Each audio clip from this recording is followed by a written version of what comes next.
Hello and welcome to Newsclick. We have Professor Aijaz Ahmad with us to discuss what are the further developments taking place in Ukraine. We have now had the Crimean referendum, which has gone with to merge with Russia. Russia has accepted it. We've also had the G7 throw out Russia and call it now not G8 but G7, and then some kind of sanctions. We can discuss what the extent of it is. But we also had the BRICS basically saying that this kind of sanctions is not the way to go, and this is not the way international relations should be conducted.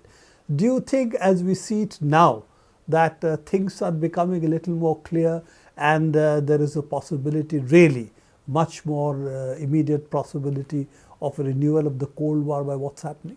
Certainly, Cold War. In our last discussion, we were saying that it is, in fact, something of a point of culmination for the process building towards a Cold War, and that has indeed happened.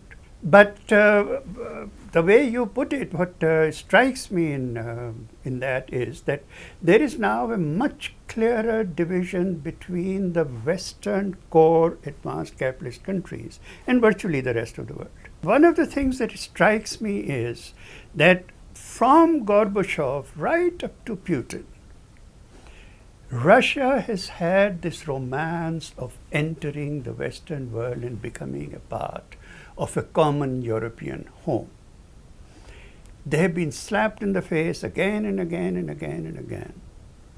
But that ambition has remained. Will this now have a strategic impact on Russia turning east in some decisive manner?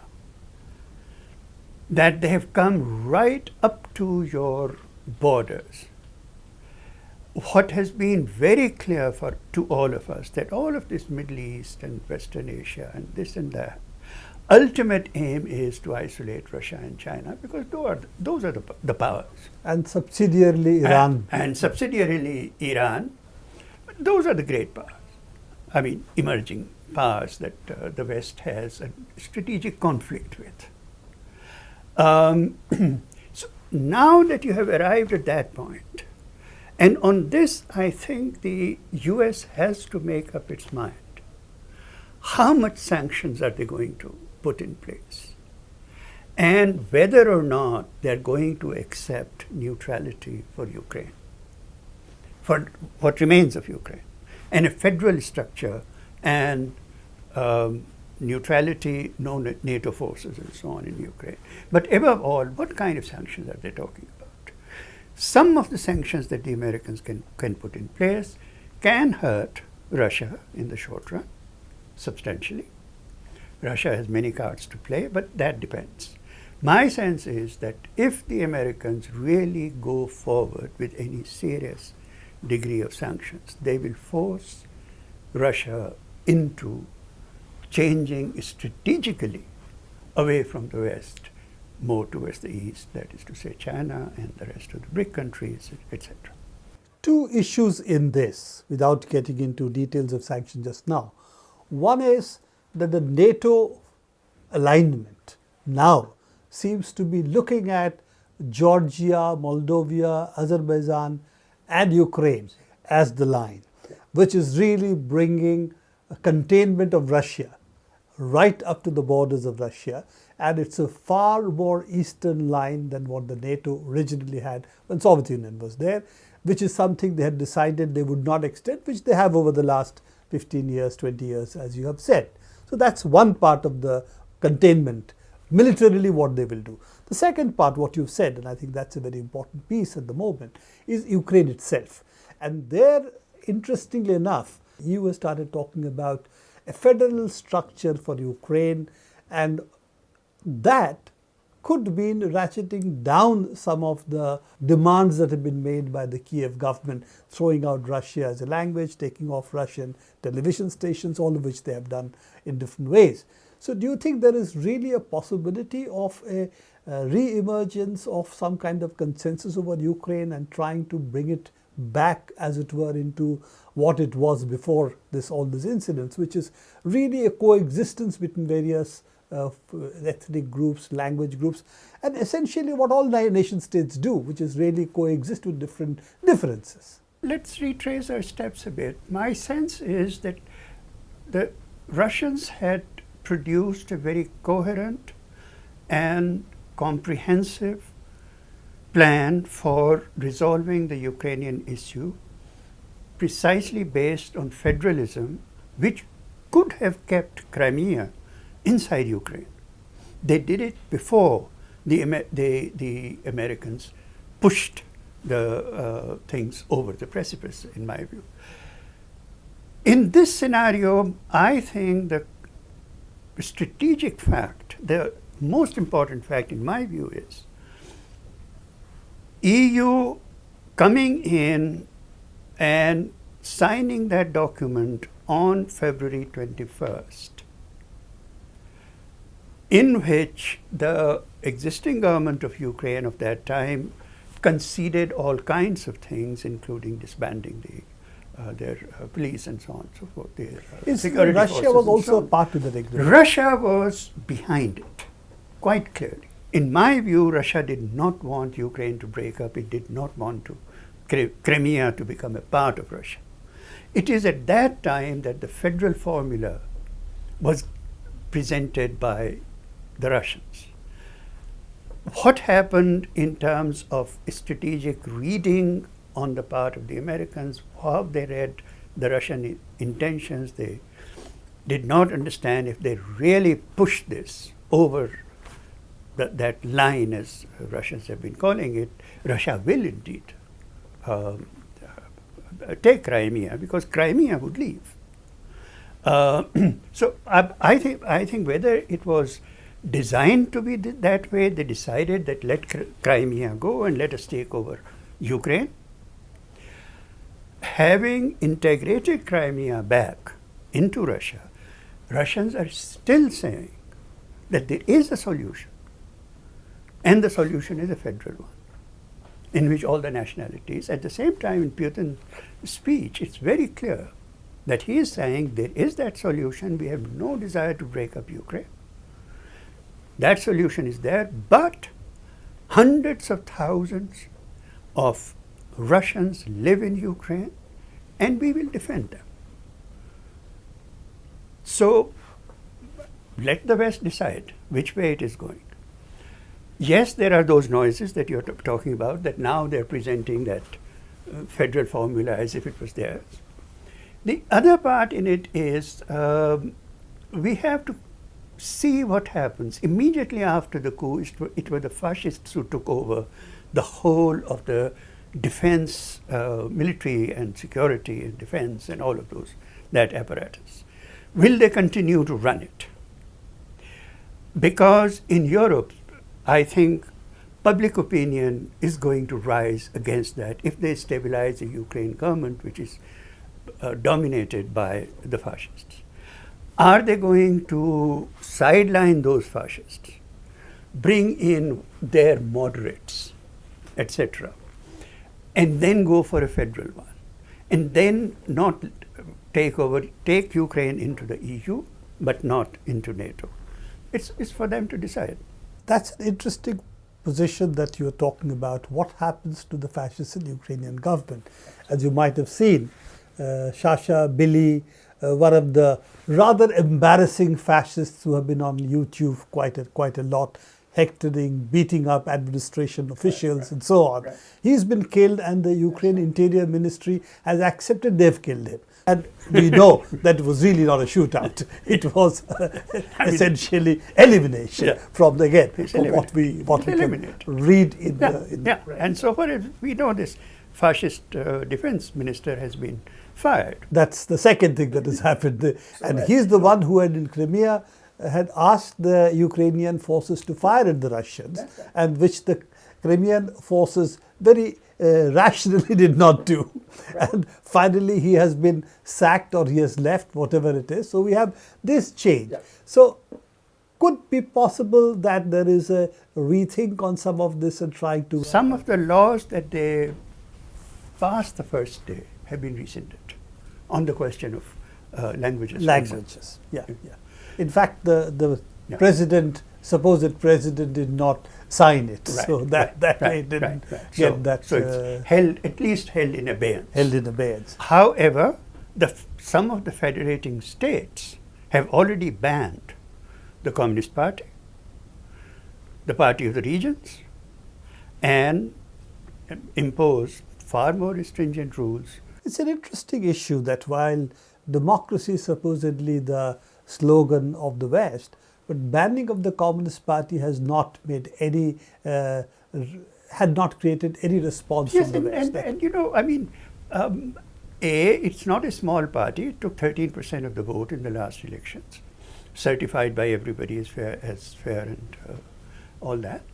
And especially after what happened to the Party of the Regions under these goons, the Communist Party had become actually the main opposition party for this short period of time.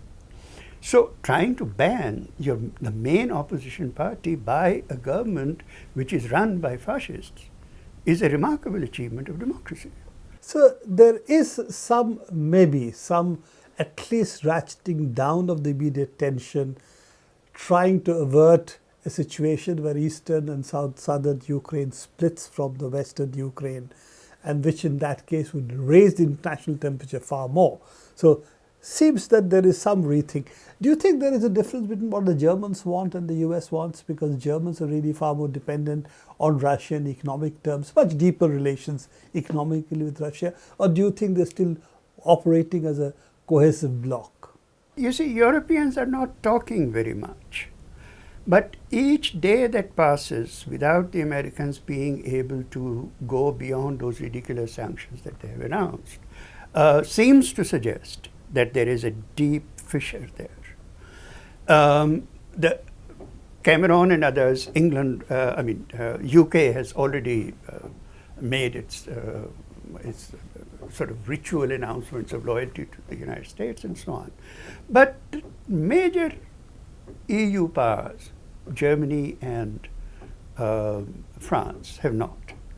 And in both cases, left parties, which Die Linke and French Communist the French Michelin, who command 10 to 12% of the vote, have taken very clear-cut positions on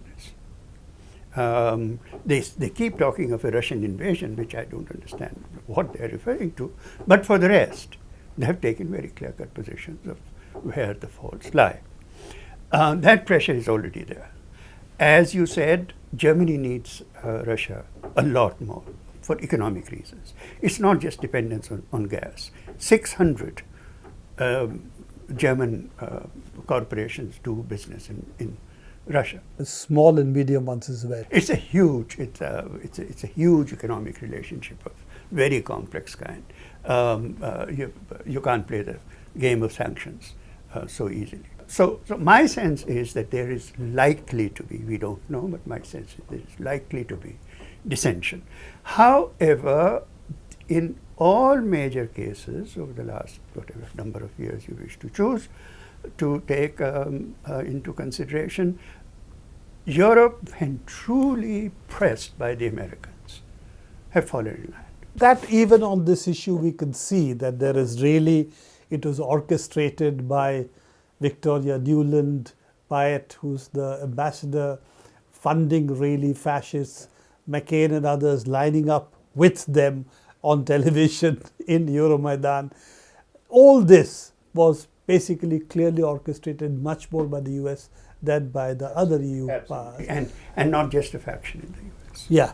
And also this argument that, as you know, the famous comment, the EU, made by Victoria Nuland, was very clear that this was a policy they were pressing, bringing their people who were there aligned with into power, and Vitaly Klitschko, directly anti-German, basically. Vitaly Klitschko was the German nominee, was left outside in some support. It was meant against Germany. So there is that. There is that. But in this entire, you talk about Iraq, you talk about Libya, you talk about any of these things. At the end of the day, when Americans make a decision, Europe has fallen in line. In this case, I think may well be a serious rethink, because there is a very strong part of the American strategic thinking establishment which has always been opposed to this expansion of NATO. And they are not minor people. All the defense secretaries from the Bush era right down to Gates have been opposed to it. These are not minor people.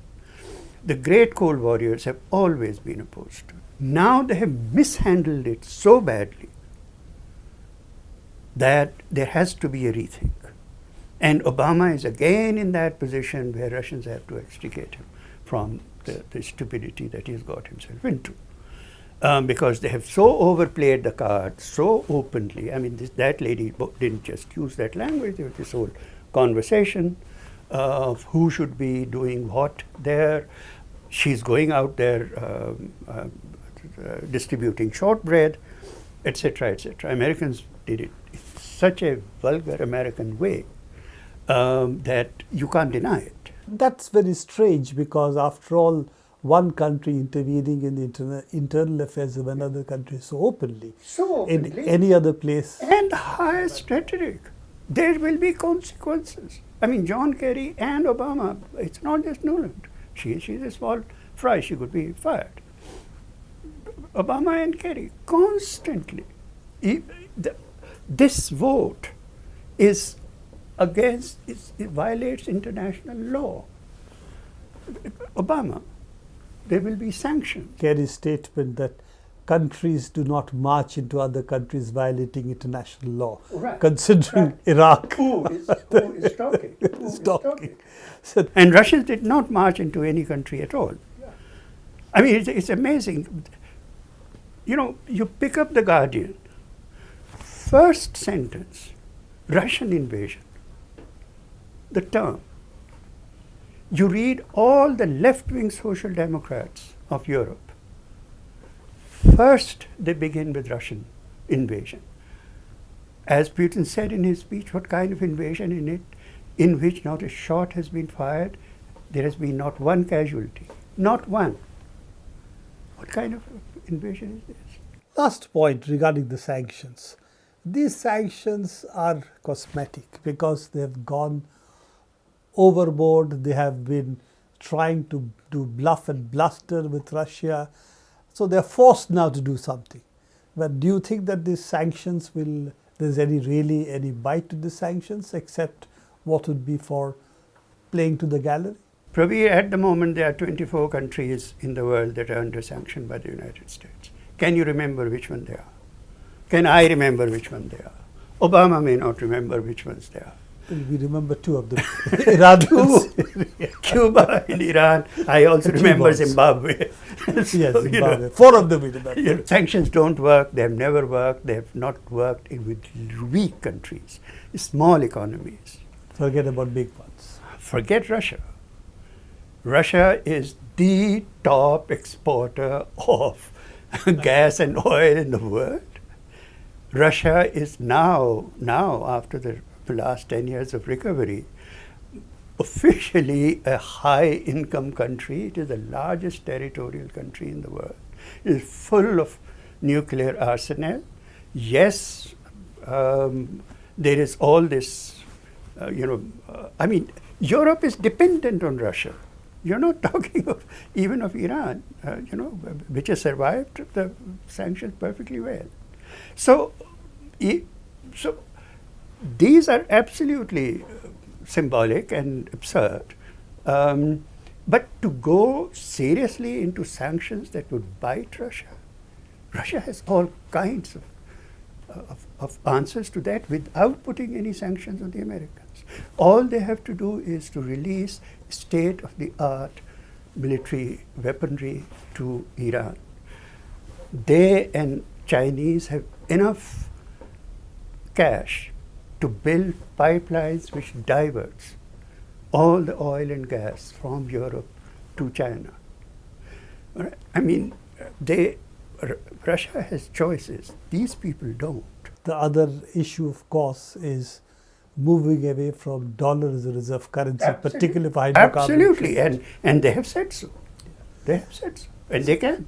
So essentially, it does appear that these sanctions are grandstanding and they're not going to be effective. And again, G7, G8, it really doesn't matter.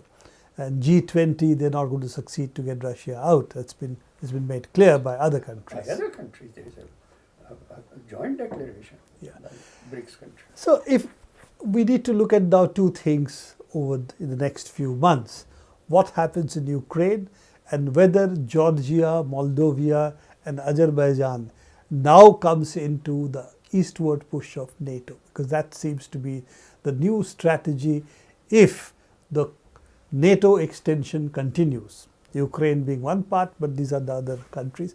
And then what happens to other countries in Eastern Europe, Poland, Czechoslovakia? My sense is that if Americans have any sense whatsoever and continue to be what they are, they will not play the sanctions game beyond a little more symbolic stuff, but they will seriously go on with this military escalation. And it is not only the countries that you have named.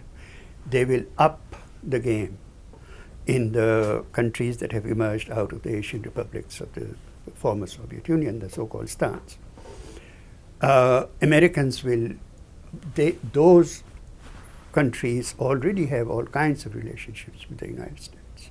So the encirclement of Russia will probably be tightened. That's a real possibility. Not sanctions. But if they do that, I think Russians will also begin to retaliate in different ways. Thank you, Aijaz. This is one area which has really re-emerged as a hub of international politics, which for some time it had gone off a little from the map. And now it does appear it's not the pivot to Asia we're looking for, but we're really looking for pivot to Eastern Europe. Well, the thing is, as well, that pivot to Asia and pivot to Europe designed against Russia is much more, America is biting much more than it can handle ever. Russia, China, this Right. is the pivot to Europe and pivot to Asia. So we'll have to see how it goes and how this develops, this region. But certainly this region has now come back into political news, and Newsclick will keep on following this and will keep on discussing these issues with you, Aijaz. Thank you very much. Thank you very much.